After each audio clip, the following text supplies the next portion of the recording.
گزشتہ دنوں مولانا امیر حمزہ صاحب کے روزنامہ دنیا میں ایک کالم کی وجہ سے پورے ملک میں مسئلہ کھڑا ہوا۔ صحابہ اکرام اور خاص طور پر سیدنا معاویہ رضی اللہ عنہ اور ان کے عہد خلافت کے بارے میں ایک نئی بحث شروع ہوئی اور اس پر کئی ایک مجالس ہوئیں۔ گزشتہ دنوں 13 جولائی بروز اتوار مولانا قاری صہیب احمد میر محمدی حافظہ اللہ تعالیٰ کی نگرانی میں مرکز البدر بنگا بلوچہ میں ملک بھر کے کبار علماء اور شیوخ الحدیث کی مجلس ہوئی، جس کا موضوع ناموس صحابہ اور اہل بیت کے متعلق تھا، اور انہوں نے 4 صفحات پر مشتمل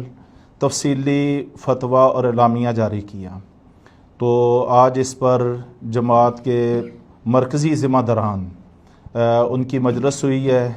اس فتوے کو سامنے رکھا گیا ہے، اور اس فتوے کی روشنی میں علماء کرام نے، شیوخ الحدیث نے، ملک کے مقتدر مفتیان نے جو رہنمائی کی ہے، تو یہ سب کچھ مولانا امیر حمزہ صاحب حافظہ اللہ تعالیٰ نے تفصیلاً اس کو بالاستیاء پڑھا بھی ہے اور دیکھا بھی ہے، اور اس حوالے سے ہم درخواست کرتے ہیں مولانا امیر حمزہ صاحب سے کہ وہ اپنی رائے، اپنا موقف وہ واضح کریں جو مفتیان کرام اور کبار علماء نے قوم کے سامنے پیش کیا ہے۔ اس حوالے سے مولانا امیر حمزہ صاحب انشاءاللہ گفتگو کرتے ہیں۔ بسم اللہ الرحمن الرحیم۔ ناموس صحابہ اکرام اور اہل بیت اعظام کے متعلق جو ملک کے ممتاز علماء ہیں، ان کا ایک متفقہ اعلامیہ یہ میرے سامنے ہے۔ میں اس سے نہ صرف یہ کہ پوری طرح متفق ہوں، بلکہ الحمدللہ میں اسے جامع بھی سمجھتا ہوں، اور یہی ہمارا عقیدہ اور منہج ہے جو اہل السنہ کا ہے۔ خاص طور پر اس ضمن میں جو اسی اعلامیے کی شق نمبر 3 ہے، سیدنا معاویہ رضی اللہ تعالیٰ عنہ، سیدنا ابو سفیان رضی اللہ تعالیٰ عنہ، سیدنا عمر بن عاص اور سیدنا مغیرہ بن شعبہ رضی اللہ عنہ سمیت تمام صحابہ اکرام شرف صحابیت کی بنیاد پر واجب الاحترام ہیں۔ بلا شبہ صحابہ اکرام کے باہمی درجات ہیں، اور وہ جو درجات ہیں وہ مسلمہ ہیں، تاہم مقام صحابیت کے حوالے سے یہ سب یکساں طور پر قابل تعظیم ہے۔ اسی طرح جو شق نمبر 4 ہے، اس کے اندر واضح کیا گیا ہے کہ جو بھی شخص کسی صحابی کی شان میں تحریراً یا تقریراً، اشارتاً یا صراحتاً تنقیص کرتا ہے وہ اہل بدعت میں سے ہے۔ اسی طرح ذرا اوپر جائیں تو شق نمبر 2 ہے کہ ہم اصحاب رسول سے محبت کرتے ہیں، ان میں سے کسی کی محبت میں حد سے نہیں بڑھتے،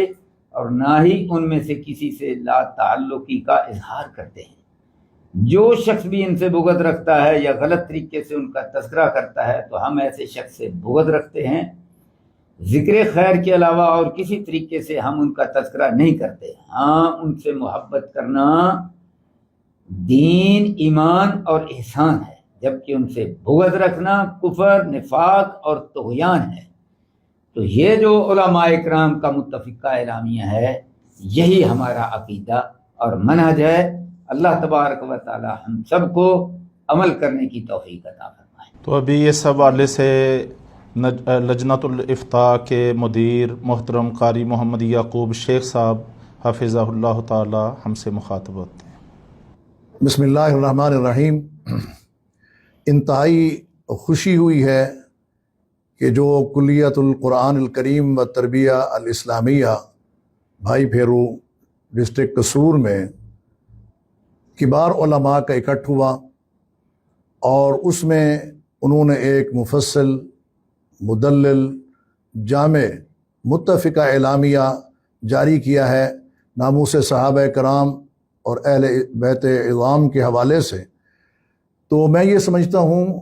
کہ اس پورے اعلامیے میں تمام پہلوؤں پر گفتگو ہوئی ہے اور شق وائز ان کو پیش کیا گیا ہے، جن میں سے کچھ شقیں ابھی محترم مولانا امیر حمزہ صاحب نے میڈیا کے سامنے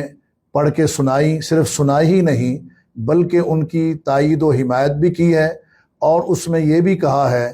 کہ میں متفقہ اس اعلامیے سے اتفاق بھی کرتا ہوں، اور یہی عقیدہ جو اس میں پیش کیا گیا ہے اہل سنت والجماعت کا، یہی انہوں نے کہا کہ میرا یہ عقیدہ ہے۔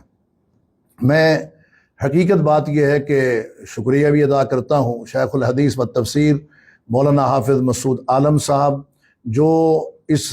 کمیٹی لجنۃ الافتاء والبحث العلمی کے مشرف ہیں، اور اسی طرح شیخ الحدیث شارح بخاری مولانا حافظ عبدالستار الحماد صاحب جو رئیس ہیں اس کمیٹی کے، اور اسی طریقے سے جو نائب رئیس ہیں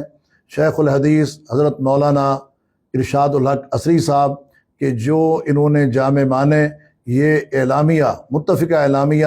مرتب کیا ہے، اور ان کے علاوہ تمام 34 علماء جو سر جوڑ کے اس حوالے سے بیٹھے ہیں۔ تو الحمدللہ اس سے امت کو رہنمائی ملی ہے، علماء کو رہنمائی ملی ہے، خطباء اور واعظین کو رہنمائی ملی ہے۔ بحیثیت مدیر مرکزی لجنۃ الافتاء پاکستان، ہم مکمل طور پر اس فتوے کی حمایت اور تائید بھی کرتے ہیں، اور ساتھ ساتھ میں اپنے علماء اور مشائخ سے